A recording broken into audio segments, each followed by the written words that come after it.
Romanos capítulo 3, por favor. Romanos capítulo 3. Vamos a leer, hermanos, del versículo 21 al versículo 28. Romanos capítulo 3, versículo 21 al versículo 28, por favor. Le vamos a dar lectura de forma alternada. Yo leo el 21, ustedes el 22. En casa también, hermanos, ustedes lean, por favor, el 22 y todos nos unimos en el versículo 28. Dice así la palabra de nuestro Dios. ¿Ya lo tenemos, hermanos? Dice yo leo el 21 y ustedes el 22, y así sucesivamente. Dice, pero ahora, aparte de la ley, se ha manifestado la justicia de Dios, testificada por la ley y los profetas.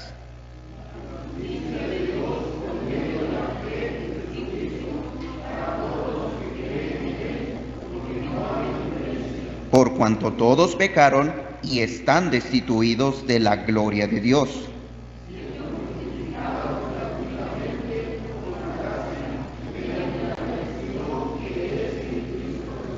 A quien Dios puso como propiciación por medio de la fe en su sangre, para manifestar su justicia a causa de haber pasado por alto en su paciencia los pecados pasados.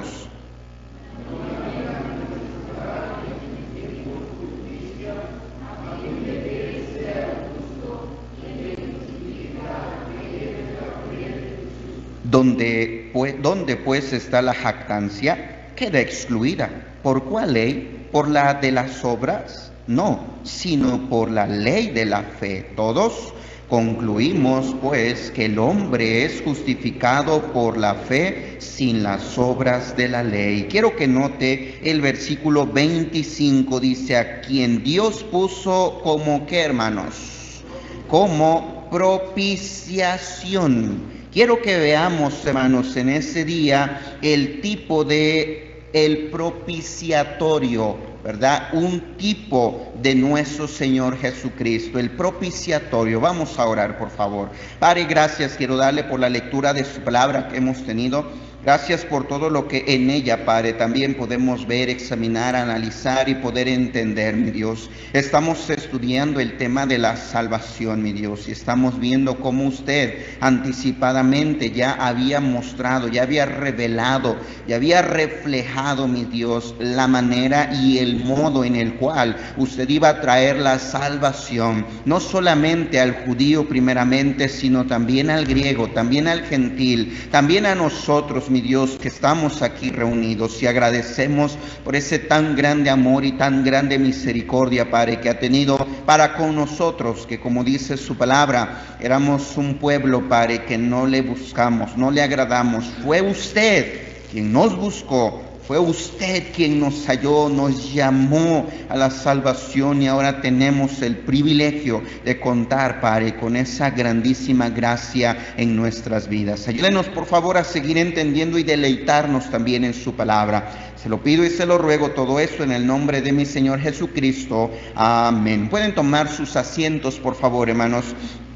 Quisiera recordar un poquito de lo que veíamos hace 8 días, hermanos. Estudiábamos el tema del sacerdote, un tipo de nuestro Señor Jesucristo. Estuvimos viendo, hermanos, cómo nuestro Señor Jesucristo es un mejor sacerdote que el sacerdocio, hermanos, ministrado en el Antiguo Testamento bajo la línea de Aarón, bajo la línea, ¿verdad?, del pueblo de Leví, de los levitas. Veíamos también, hermanos, cómo nuestro Señor Jesucristo, ¿verdad?, entró allá en el cielo, un, hermano, tabernáculo, dice la Biblia, no hecho por manos humanas, no hecho por el hombre, sino por nuestro mismo Dios. Por lo tanto, hermanos, la salvación que usted y yo podemos obtener a través de ese mejor sacerdote que es Cristo, hermanos, es porque hay un mejor templo, un mejor tabernáculo allá en el cielo. con mejores promesas, como ya veíamos, hermanos, implantando su ley en las mentes y en los corazones, y ya no hay necesidad en un verdadero cristiano de andarlo apurando, moviendo, ándale, échale ganas de tu Biblia. No, ¿por qué? Porque solito a través del Espíritu Santo, hermanos, agrada a Dios y vive para Dios. No solamente, hermanos, por un mejor sacerdote, un mejor templo, un mejor pacto, sino también por un mejor sacrificio, que fue el sacrificio de nuestro Señor Jesucristo. Ese sacrificio permite que usted y yo tengamos libertad para entrar al lugar santísimo, hermanos. Como veíamos, hermano, aquí en la tierra, ¿verdad? Eso era imposible, y vamos a seguir, hermanos, viendo un poquito de esto también ahora con el tema del propiciatorio y lo que significa la propiciación. Ahora, hermanos, la palabra de nuestro Dios nos traslada a, ¿cómo decirlo, hermano? Un artefacto, algo que Dios le dijo a Moisés que hiciera, que es el arca del pacto. Arriba del arca del pacto, la Biblia nos enseña que se encontraba el propiciatorio, y arriba del propiciatorio se encontraban unos querubines. En medio del propiciatorio y de los querubines, hermanos, como ahorita lo vamos a ver, ahí se encontraba la presencia, hermanos, de nuestro Dios. A eso hace referencia, hermanos, la palabra propiciación. De hecho, hermanos, esta palabra propiciación, ¿verdad?, también se podría traducir como Dios puso como propiciatorio. En este caso, hermanos, hablando de nuestro Señor Jesucristo. La pregunta es, hermanos, ¿qué significa eso? ¿Qué significa que Dios puso a Cristo como propiciatorio? Quiero que veamos, hermanos, primeramente el tipo y después ver el antitipo, la contra de este tipo, es decir, el cumplimiento que fue la obra de nuestro Señor Jesucristo. Primeramente, entonces, veamos el tipo, hermanos, y este tipo, el propiciatorio, nos revela dos cosas. Número uno, nos revela, hermanos, la justicia y la demanda de nuestro Dios. ¿Qué revela? ¿Qué refleja el propiciatorio? Revela, hermanos, la justicia y la demanda de Dios. Éxodo 25:17, por favor, acompáñenme allá. Éxodo capítulo 25, versículo 17. Vamos a leer al versículo 22.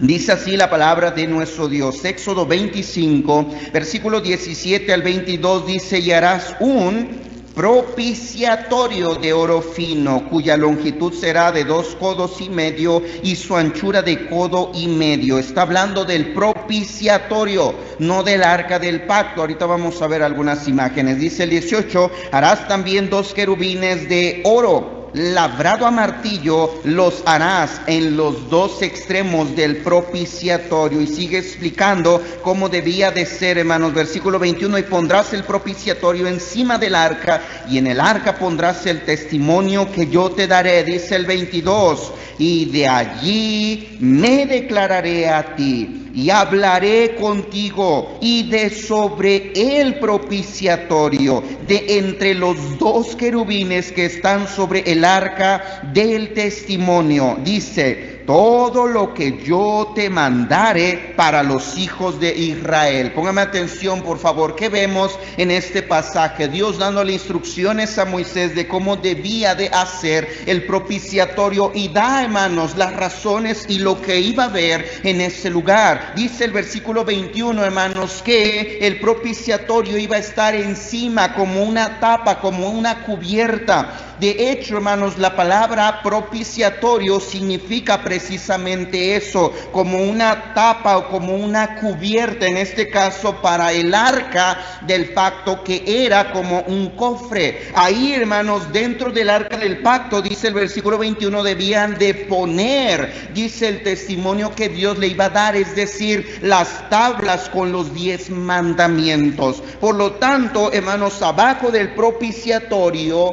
y sobre el arca del pacto se encontraba la ley, es decir, la justicia de Dios. Ahí se encontraban las demandas de Dios para el pueblo de Israel, lo que Dios quería que el pueblo de Israel hiciera, todos esos ídolos que ellos debían de quitar de sus vidas, que debían de guardar el día de reposo, debían de honrar a sus padres, no debían de matar, no debían de hurtar. Ahí se encontraban, hermanos, esos mandamientos, la ley, la justicia y la demanda de Dios. Encima, hermanos, de esa ley se encontraba el propiciatorio, y arriba del propiciatorio, que se encontraba, de acuerdo al versículo 22, la presencia de Dios. La presencia de Dios se encontraba sobre el propiciatorio. Lo volvemos a leer, versículo 22. Y de allí dice: me declararé a ti y hablaré de sobre el propiciatorio,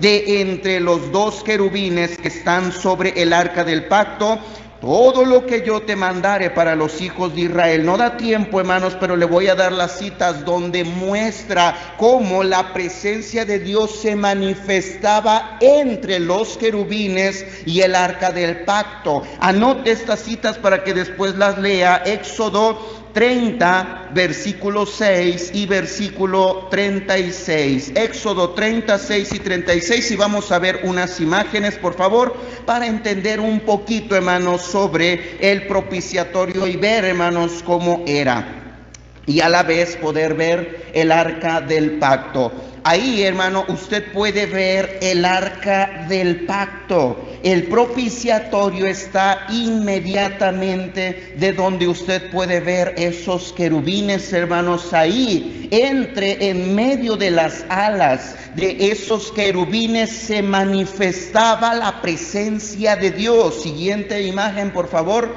Usted puede ver ahí nuevamente, hermanos, el puro propiciatorio, nada más, la pura tapa, la pura cubierta. Dice la Biblia, hermanos, que debía de ser de una sola pieza con los querubines que se habían hecho. Siguiente imagen, por favor. Ahí usted puede ver otra imagen y donde estaba colocado el propiciatorio. En la esquina, hermanos, ahí usted está viendo de frente, esquina superior derecha. Ahí usted puede ver, hermanos, que el arca del pacto, y encima del arca del pacto se encontraba también el propiciatorio, se encontraba en el lugar santísimo. Después, hermanos, del velo, como lo veíamos ya, hermanos, hace 8 días. Entonces, hermanos, podemos ver cómo ahí se manifestaba la presencia de Dios. Eso también usted lo puede ver, hermanos, en Números capítulo 7, versículo 89. Por lo tanto, hermanos, y póngame atención en esto, ya pueden quitar eso, hermanos. Póngame atención en esto. Entonces, lo que se encontraba primero era la presencia de Dios. Abajo de la presencia de Dios se encontraba el propiciatorio, y abajo del propiciatorio se encontraba el arca del pacto, y ahí contenía la ley de Dios, la justicia de Dios y la demanda de Dios. ¿Y por qué hablamos de demanda? Bueno, porque precisamente, hermanos, esos 10 mandamientos y el resto de los demás que Dios le dio a Moisés fue dado, escúcheme esto, hermanos, por favor, por el pecado del pueblo. Por lo tanto, ¿qué representaba, hermanos, la ley de Dios? Las 2 tablas de la ley de Dios representaba precisamente el pecado del pueblo. Como veíamos hace 8 días allá en el libro de Hebreos capítulo 9, no solamente dentro del arca del pacto y abajo del propiciatorio se encontraba los 10 mandamientos, dice la Biblia, también se encontraba el maná y la vara de Aarón que había reverdecido. Esas otras 2 cosas representaban también el pecado del pueblo. Por ejemplo, ¿por qué Dios les había dado el maná? Porque ellos habían murmurado contra Dios. Habían dicho: pero el Señor, ¿por qué nos sacó de Egipto para matarnos aquí de hambre? Y el Señor hermano, les dio el maná. ¿Por qué la vara de Aarón reverdeció? Reverdeció precisamente también por el pecado y la rebelión del pueblo de Israel. Precisamente la rebelión de Coré y todos los que se trajo tras de sí, porque se enorgullecieron, se ensoberbecieron y dijeron, pues no solamente, ¿verdad?, Dios puede hablar a través de Moisés y a través de Aarón, ¿verdad?, también lo puede hacer a través de nosotros. Se hicieron a un lado los mandamientos de Dios y Dios tuvo que hacer que reverdeciera la vara para mostrar a todo el pueblo que Dios había elegido a Aarón. Por lo tanto, podemos ver ahí, hermanos, cómo cada uno de estos artefactos representaba, hermanos, la demanda de Dios por su pecado. Entonces, hermanos, podríamos terminar de decir que el propiciatorio reflejaba o presentaba la justicia, la demanda y el pecado del pueblo. Número 2, el propiciatorio también, hermanos, revelaba, número 2, la víctima, el favor, la misericordia y el perdón de Dios. ¿Qué reflejaba el propiciatorio? Reflejaba el perdón de Dios y la víctima que traía ese perdón. No lo vamos a ver completo, pero sí lo vamos a ir explicando, hermanos. Usted trae lápiz o puede ver después la grabación adelante. Acompáñeme al libro de Levítico, capítulo 16, por favor. En Levítico capítulo 16 encontramos una de las fiestas, hermanos, más grandes, inclusive en la actualidad, celebrado por el pueblo de Israel, que se conoce, hermanos, como el Día de la Expiación, conocido también, hermanos, como el Yom Kippur. Mire lo que dice, por favor, Levítico 16, por favor. Levítico 16, hermanos, podemos ver aquí lo que el sacerdote, el sumo sacerdote especialmente, debía de hacer para expiar. Póngame atención aquí, hermanos, por favor. Para expiar el pecado de todo el pueblo. Y como ya veíamos, hermanos, hace 8 días, no solamente tenía que presentar sacrificios para expiar y quitar así y cubrir el pecado del pueblo, sino lo tenía que hacer también por él mismo. ¿Por qué? Porque el mismo sumo sacerdote era pecador. En cambio, nuestro Señor Jesucristo, hermanos, la Biblia dice que Él, hermano, era santo, era inocente y era sin pecado. Tal sumo sacerdote, dice la Biblia en el libro de Hebreos, hermanos, nos convenía de esa manera. ¿Cómo? Dice la Biblia, santo. Por lo tanto, hermanos, ¿cuáles eran los pasos que ellos tenían que seguir? Bueno, primeramente, la Biblia nos enseña, hermanos, que el sumo sacerdote tenía que lavarse todo su cuerpo y ponerse una túnica con calzoncillos, un cinto y una mitra blanca. Como ya decíamos, hermanos, eso no solamente muestra la santidad, sino muestra también, hermanos, esta vestimenta. Escúcheme esto, hermanos, por favor. La humillación. ¿Por qué, hermano? Porque el sumo sacerdote se tenía que despojar de sus vestiduras de honor, sus vestiduras, hermanos, de gloria y de belleza, y solamente se tenía que vestir con una túnica blanca. Eso lo dice el versículo 4. Vamos a leerlo. Dice: se vestirá la túnica santa de lino, y sobre su cuerpo tendrá calzoncillos de lino, y se ceñirá el cinto de lino, y con la mitra de lino se cubrirá. Son las santas vestiduras. Con ellas se ha de vestir después de ¿qué, hermanos? De lavarse su cuerpo con agua. Quiero que veamos, hermanos, estas vestiduras, por favor, que el sumo sacerdote se tenía que poner especialmente, hermanos, este día. Pero que vea esa imagen, hermanos, ahí usted puede ver los calzoncillos, ¿verdad?, que el sumo sacerdote se ponía. Siguiente, por favor.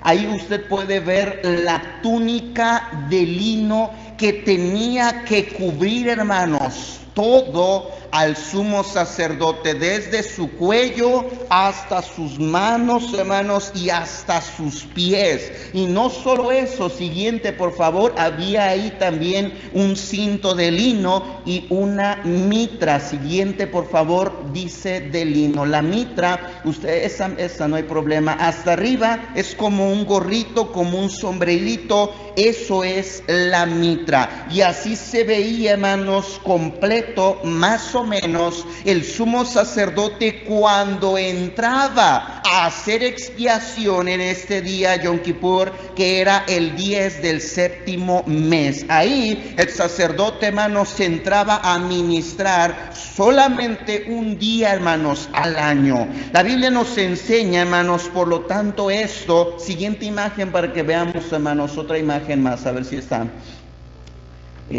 Ahí está, hermanos, es otra imagen donde refleja, ¿verdad?, claramente un poquito, ¿verdad?, ilustra el ministerio que el sumo sacerdote tenía. Muy bien, ahora póngame atención, por favor. Después de eso, la Biblia nos enseña, hermanos, que tenía que traer 2 machos cabríos y un carnero para hacer expiación por el pueblo. Dice la Biblia, hermanos, que los 2 machos cabríos los presentaba en la puerta del tabernáculo y echaba así suertes sobre ellos. Tenía a 2 machos cabríos, uno dice la Biblia que era para Jehová y el otro era para Azazel. Eso usted lo puede ver ahí en los versículos 5 hasta el versículo 10. Ahora, alguien podría decir, hermano, ¿y qué significa Azazel? Azazel, déjeme decirle, hermano, se le ha dado muchos significados porque no se sabe al 100%, hermanos, a qué se refería. Por lo tanto, hermanos, lo que podemos hacer es recurrir al contexto. ¿A qué se refería nuestro Dios cuando mencionó sobre Azazel que un macho cabrío era para Azazel y el otro macho cabrío era para Jehová? Ver lo que dice el versículo 20, por favor. Aquí lo muestra claramente. Versículo 20: con el macho cabrío que era destinado para Azazel, Dios dice: cuando hubiere acabado de expiar el santuario y el tabernáculo de reunión y el altar, hará traer el macho cabrío vivo. Recuerde que eran 2. Y pondrá Aarón sus 2 manos sobre la cabeza del macho cabrío vivo y confesará sobre él todos, dice, las iniquidades de los hijos de Israel, todas sus rebeliones y todos sus pecados, poniéndolos así sobre la cabeza del macho cabrío, y lo enviará. ¿Dónde, hermanos? Al desierto, por mano de un hombre destinado para esto. 22. Y aquel macho cabrío llevará sobre sí todas las iniquidades de ellos a tierra. Aquí está el significado de Azazel: a tierra inhabitada. Y dejará ir el macho cabrío, dice la Biblia, por el desierto. ¿Qué significa Azazel, hermanos? Uno de los significados de Azazel significa sacado fuera y puesto aparte. En este caso, hermanos, la Biblia nos enseña que este macho cabrío, después de que se sacrificaba el primero, dice que ponía Aarón sus manos, o el sumo sacerdote, sobre este segundo macho cabrío y confesaba los pecados de todo el pueblo. En ese momento yo me imagino a todo el pueblo en ese día, cuando Aarón ponía sus manos confesando sus pecados: Señor, te fallé en esto, hice esto, cometí esto, perdóname, Señor. Y todos los pecados de todo el pueblo eran transferidos a ese macho cabrío. Y lo que hacían con ese macho cabrío, hermanos, era llevarlo al desierto para que allá, hermanos, se perdiera y se alejara, y sacara así simbólicamente el pecado del pueblo. Acuérdese, hermanos, que para Dios el pecado, por muy chiquito que sea, hermano, es abominable para para Él. Yo no me puedo ni debería de acercarme a Dios con pecado. Antes de eso, lo que yo debería de hacer es confesar mi pecado para que el Señor perdone, borre y aleje mis pecados, hermanos, de mí. Como lo enseña también, hermanos, otro pasaje como ahorita lo vamos a estar, hermanos, viendo. Por lo tanto, ese es el simbolismo, hermanos, y ese es el significado de Azazel. Por lo tanto, ¿qué hacía el sumo sacerdote entonces? El sumo sacerdote también, hermano, agarraba, dice la Biblia, ese macho cabrío y ahora lo llevaba, hermanos, para ser sacrificado. Luego tenía que ofrecer, hermanos, un sacrificio para sí y para su casa. Eso muestra, como ya decíamos, la ineficacia del sacerdocio del Antiguo Testamento. Eso lo vemos en el versículo 3, en el versículo 6 y en el versículo 11, ¿verdad? También veíamos en el libro de Hebreos, capítulo 7, versículo 26, que nuestro sumo sacerdote, el cual está ministrando delante de la casa de Dios, tenía que ser, dice la Biblia, santo, tenía que ser puro, inocente y sin mancha. Ese es el sumo sacerdote, hermano, que usted y yo tenemos. Después de eso, el sumo sacerdote, hermanos, entraba al lugar santísimo con un incensario y llevaba también, hermanos, en una mano el incensario y en otra mano llevaba un puño de perfumes aromáticos. Miren lo que dice el 12. Dice: después tomará un incensario lleno de brasas de fuego del altar delante de Jehová y sus puños llenos del perfume aromático molido, y lo llevará, ¿dónde, hermanos?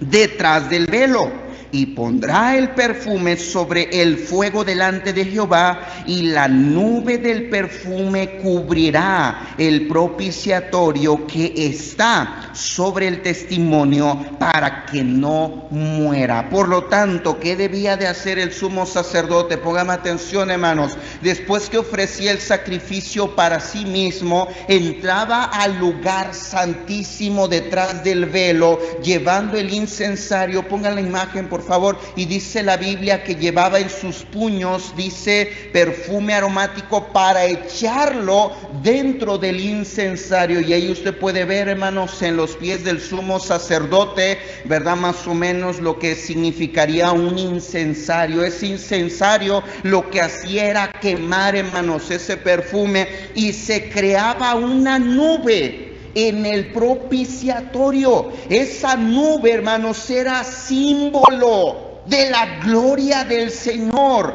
Ahí es, hermanos, donde el Señor se manifestaba. Wow, imagínense, hermanos, tener este pensamiento y ver, hermano, esto sorprendente. El sumo sacerdote ahí entrando, sin duda en ese lugar, hermano, era un lugar muy oscuro. Por lo tanto, cuando se manifestaba la presencia de Dios, yo me imagino, hermanos, ahí ese lugar iluminándose por la gloria y el resplendor, hermanos, de nuestro Dios. Y eso era el símbolo precisamente también, hermanos, de ese humo que creaba una nube precisamente en el propiciatorio. Gracias, hermanos.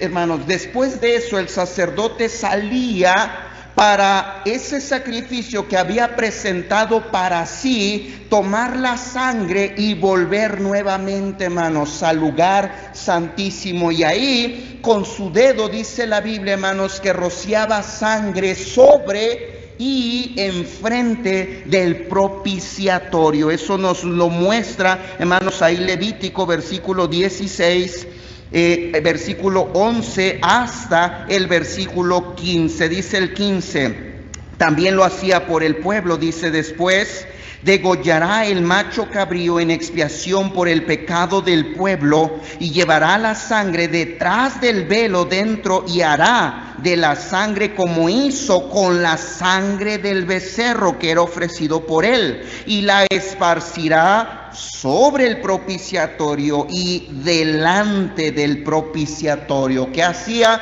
después de que entraba con la sangre, hermanos, que había ofrecido para sí, para su casa? Regresaba nuevamente y sacrificaba ahora el macho cabrío que se había apartado para Jehová. Ese macho cabrío lo sacrificaba y la sangre que recolectaba de ahí regresaba nuevamente, hermanos, adentro del lugar santísimo para hacer lo mismo. Metía su dedo y dice la Biblia que rociaba sobre el propiciatorio y enfrente del propiciatorio 7 veces, dice la palabra de Dios, la sangre de ese macho cabrío por el pecado, dice el versículo 15, de todo el pueblo. Después de eso, hermanos, lo que hacía el sumo sacerdote, dice la Biblia, hermanos, era, y aquí, hermanos, quiero reflejar o mostrar precisamente, hermanos, el significado del propiciatorio. ¿Por qué? Ponme atención en esto, por favor. El pueblo era pecador. El pueblo había desobedecido a Dios. ¿Qué merecía el pueblo? El pueblo merecía el juicio de Dios por las demandas de Dios que había hecho a su pueblo. Pero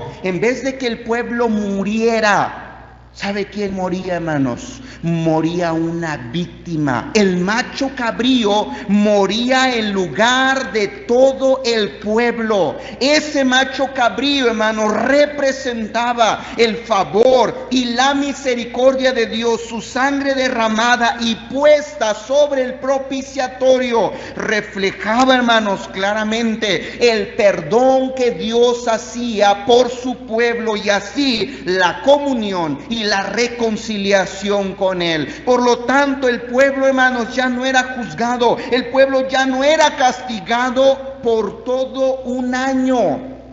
Hablando, hermanos, de todo el pueblo.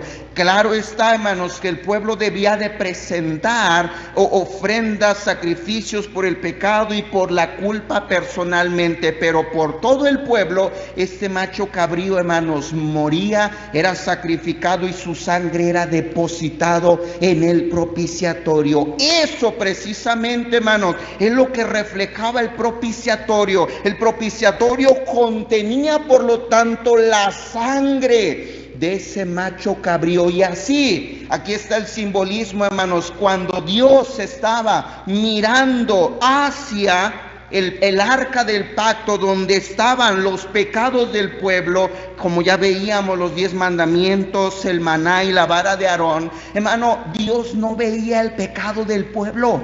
¿Sabe qué veía, hermanos, Dios? Dios miraba a través del propiciatorio. Miraba, hermanos, la sangre inocente y por lo tanto, hermanos, Dios no miraba el pecado, miraba, hermanos, la sangre inocente de ese macho cabrío que había sido sacrificado. Y así, hermano, el pueblo era cubierto su pecado por este macho cabrío y por el propiciatorio. Después, hermano, usted puede ver lo que el sacerdote hacía. Además, hermanos, dice la palabra de nuestro Dios que él salía para poder presentar holocaustos, ¿verdad? Y ofrendas también, hermanos, de expiación.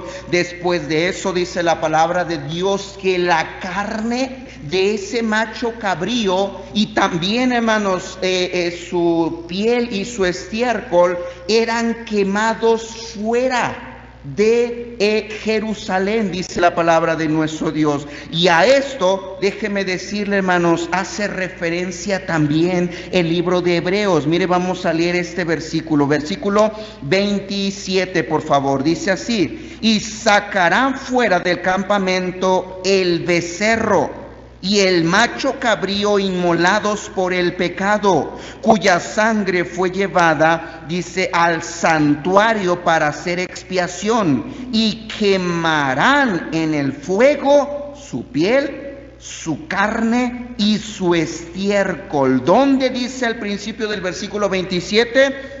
Fuera del campamento. Obviamente, hermanos, después se hacía fuera de Jerusalén. En este caso, hermanos, como todavía estaban en el desierto, se hacía fuera del campamento. Miren lo que dice el libro de Hebreos, por favor, acompáñenme allá. Hebreos 13:11. Hebreos 13:11, aquí el escritor de Hebreos hace referencia, hermanos, a este pasaje y dice así. Hebreos 13:11 dice porque los cuerpos de aquellos animales cuya sangre a causa del pecado es introducida en el santuario por el sumo sacerdote, son quemados. ¿Dónde, hermanos? Fuera del campamento. 12 dice, por lo cual también Jesús, para santificar al pueblo mediante su propia sangre, padeció. ¿Dónde, hermanos? Dice la Biblia, fuera del campamento, padeció, hermanos, fuera de la puerta, afuera de Jerusalén, en un monte conocido como Gólgota, o llamado también el lugar de la calavera. Por eso Cristo murió, dice la Biblia, para santificar al pueblo afuera de Jerusalén, afuera del campamento. El siguiente versículo muestra la enseñanza práctica, hermanos, que vamos a hacer referencia al final. En resumen, y póngame atención, hermanos, hay más cosas que hacía. Acuérdese, hermanos, de aquel macho cabrío que era destinado para Azazel. Después, hermanos, de que Aarón salía, dice la Biblia que después de haber entrado, dice que ponía sus manos, hermanos, sobre el macho cabrío, y ahora sí era destinado, hermanos, para ir fuera del campamento a un lugar desierto, a un lugar solo, donde los pecados simbólicamente eran apartados. Por eso en el libro de Hebreos, en el capítulo 10, dice la Biblia, hermanos, que esos sacrificios nunca pudieron quitar el pecado del pueblo. Por eso año tras año, el sumo sacerdote tenía que ofrecer los mismos sacrificios. Pero ahora Cristo, que es un sacrificio perfecto con una sola ofrenda, dice el capítulo 10, hizo perfectos para siempre a los santificados. Su sacrificio, hermanos, cuenta y vale para toda la eternidad. En resumen, hermanos, el propiciatorio, primeramente estaba la presencia de Dios, después el propiciatorio, y después de eso la ley y la demanda y el pecado del pueblo. Y se encontraba, hermanos, en ese lugar la misericordia, el favor, el perdón y la gracia de Dios. ¿A través de qué, hermanos? A través del propiciatorio, con la sangre del macho cabrío que era depositado ahí. Así es como el pueblo, hermanos, podía encontrar gracia y favor del Señor. Y vuelvo a repetir, cuando Dios miraba el pecado del pueblo, no miraba el pecado del pueblo, miraba a través del propiciatorio. Y obviamente lo que Dios miraba, hermanos, era a personas inocentes. Ahora vamos al Nuevo Testamento, teniendo esto en mente, a Romanos capítulo 3, por favor. Romanos capítulo 3, versículo 10. ¿De qué nos habla este versículo, hermanos?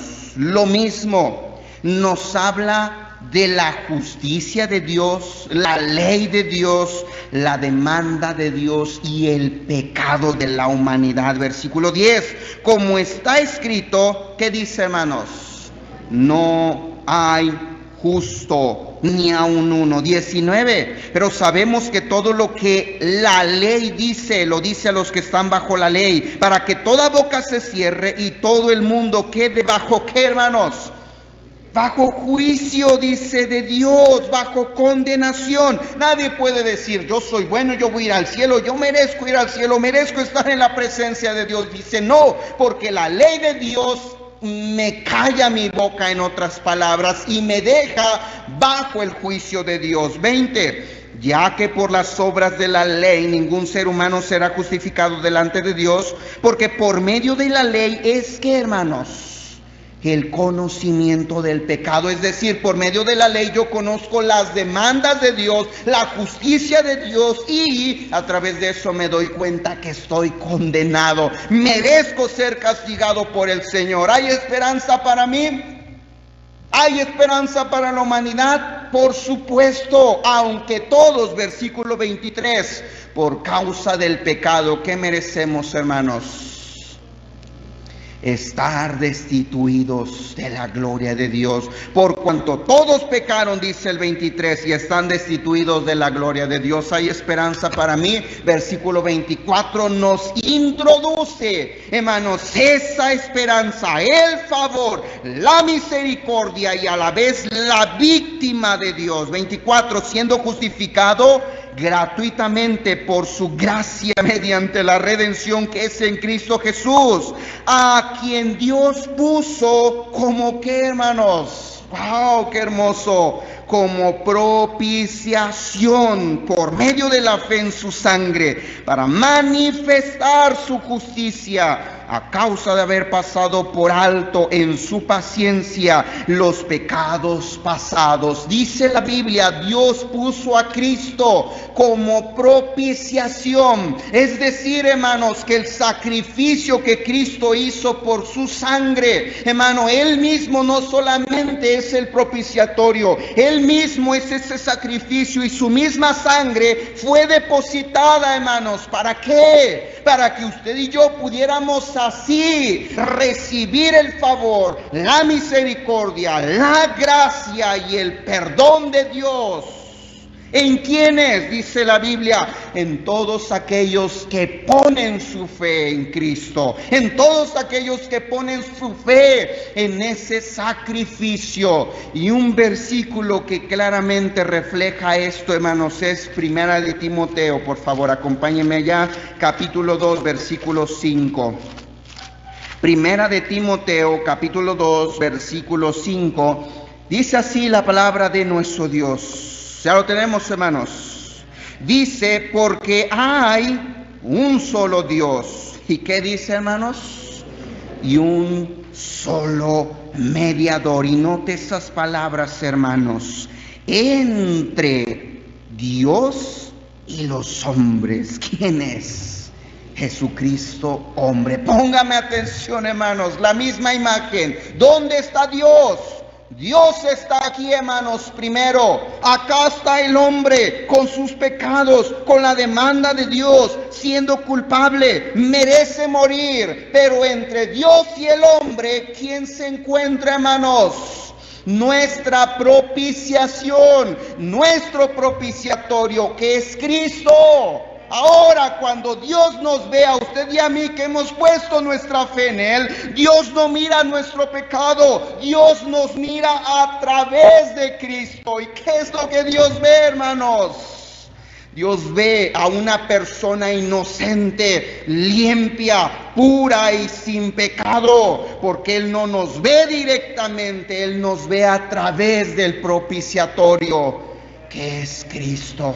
Y delante de Dios, usted y yo somos las personas más buenas y más santas de todo el mundo. A través de nuestra justicia, no. A través de ese sacrificio inocente, hermanos, que fue depositado entre Dios y el hombre, que es Cristo.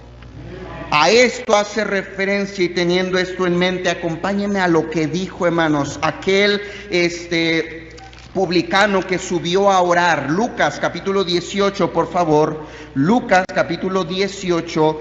Miren lo que dice, hermanos, el versículo. Lucas 18, versículo 13. Dice, sabemos lo que hizo el fariseo, dice el 11, puesto en pie oraba consigo mismo de esta manera: Dios, te doy gracias, dice el 11, porque no soy como los otros hombres, ladrones, injustos, adúlteros, ni aun como este publicano. 12, ayuno 2 veces a la semana, doy diezmos de todo lo que gano, dice el 13. Mas el publicano, estando lejos, no quería ni aun alzar los ojos al cielo, sino que se golpeaba el pecho diciendo: Dios, sé, ¿qué, hermanos? Sé propicio, dice, a mi pecador. Dios, sé propicio a mi pecador. Este versículo, hermanos, parafraseándolo, lo que está diciendo, hermanos, este publicano es: Dios, sé conmigo, así como cuando miras La sangre del propiciatorio. Dios, no veas mi pecado, no veas mi maldad, que de seguro lo que está diciendo este publicano es: lo soy, sino mírame a través de ese propiciatorio y no veas mi pecado, sino ves esa sangre inocente que ya fue derramada por mí. Eso, hermanos, eso es salvación, eso es justificación, presentar a alguien como justo, no porque lo sea, hermanos, sino porque Dios me cuenta en una lista de justos, aunque yo sea pecador. Por mi justicia, no, por la justicia de Él. Esa es la salvación. Por eso dice el 14, os digo que hablando del publicano, descendió a su casa como, hermanos, justificado, perdonado, alcanzó gracia, alcanzó misericordia antes que el otro, porque cualquiera que se enaltece será humillado, y el que se humilla, dice la Biblia, será enaltecido. Hermano, yo le pregunto, ¿Dios ya fue propicio a usted? Ya encontró, hermanos, se agarró y se apoyó de ese propiciatorio que es nuestro Señor Jesucristo. Cuando Dios lo mira a usted y me mira a mí, ¿qué es lo que mira? ¿Mis obras? ¿Mi pecado? ¿Mi vida cochina de pecado que he llevado? ¿O mira mi vida a través de Cristo, porque he sido cubierto con su sangre, limpio, lavado y purificado? Hay otras dos citas, hermanos, donde nos muestra precisamente esta palabra, hermanos, propiciación, y es en el libro de Primera de Juan. Vamos a leerlo, por favor, y con esto terminamos. Primera de Juan, por favor, capítulo 2, versículo 1 y 2. Primera de Juan, capítulo 2, versículo 1 y 2, dice así la palabra de nuestro Dios: hijitos míos, estas cosas os escribo para que no pequéis. Y si alguno hubiere pecado, abogado tenemos para con el Padre. ¿A quién, hermanos? A Jesucristo el justo. Versículo 2, y Él, ¿qué es, hermanos? Es la propiciación por nuestros pecados, y no solamente por los nuestros, dice, sino por los de todo el mundo. Dice la Biblia, y Él es la propiciación, es decir, hermanos, Él es el mediador por el cual usted y yo hemos obtenido perdón, por el cual usted y yo, hermanos, hemos tenido misericordia y hemos alcanzado gracia para con nuestro Dios.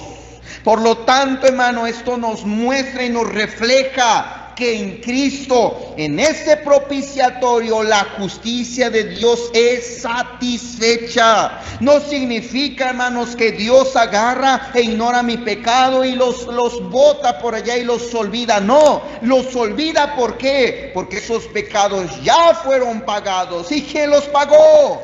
Mi víctima, que fue Cristo, y que su sangre, hermanos, sirve como propiciación, como cubierta, como medio entre Dios y el hombre. Es lo que está diciendo este versículo. Cristo, hermanos, es ese medio por el cual el mundo puede alcanzar la gracia y el perdón de Dios. Mira lo que dice el capítulo 4, versículo 10.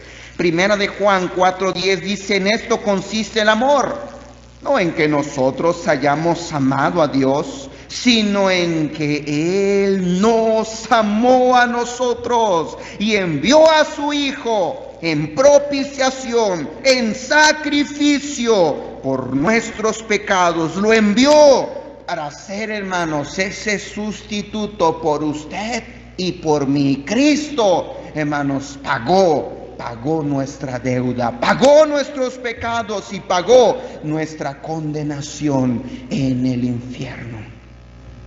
Gracias al Señor, hermanos, por eso. Yo le aconsejaría, hermanos, busque la palabra propicio y deleites, hermanos, con esta esta palabra. Esta palabra, hermanos, nos refleja la segunda parte de lo que el propiciatorio nos muestra. ¿Qué es, hermano, propicio? Propicio quiere decir favor, propicio quiere decir ayuda, propicio quiere decir misericordia, propicio quiere decir perdón. Por eso la Biblia, como leíamos hace 8 días en Hebreos, dice que fue propicio a nuestras iniquidades. ¿Eso qué significa? Que Dios perdonó nuestras iniquidades. Dios nos mostró favor a pesar de que éramos pecadores. Eso es el significado, hermanos, de la propiciación. Yo le animaría, yo le preguntaría, asegúrese de que usted, hermano, Dios lo esté mirando a través de Cristo, porque si nos está mirando a través de nuestras obras, déjeme decirle, hermanos, nuestras obras nunca y jamás van a satisfacer la justicia de Dios. Usted quiere satisfacer en sus propias fuerzas la justicia de Dios, ¿sabe dónde es, hermanos? En el infierno. En el infierno y por la eternidad va a satisfacer la justicia de Dios. ¿Por qué, hermanos? Porque la paga del pecado es muerte, pero la dádiva, el regalo de Dios es vida eterna, dice la Biblia, en Cristo Jesús. Él es nuestra propiciación. Vamos a orar. Padre, gracias, quiero darle por la oportunidad y el privilegio que usted nos da de estar aquí. Gracias por su palabra, gracias por lo que en ella nosotros, mi Dios, podemos ver, encontrar, saber, aprender y deleitarnos, Padre, en esas grandes enseñanzas de nuestra salvación. Qué gozo, qué privilegio es ver, mi Dios, cómo desde antes usted ya estaba proveyendo la manera de poder satisfacer su propia justicia para traer así a nosotros el perdón de nuestros pecados y por lo tanto nuestra salvación. Ayúdenos, por favor, mi Dios, a seguir aprendiendo y deleitándonos también en su palabra. Por favor, se lo pido en el nombre de mi Señor Jesucristo. Amén. Bien, hermanos, le animo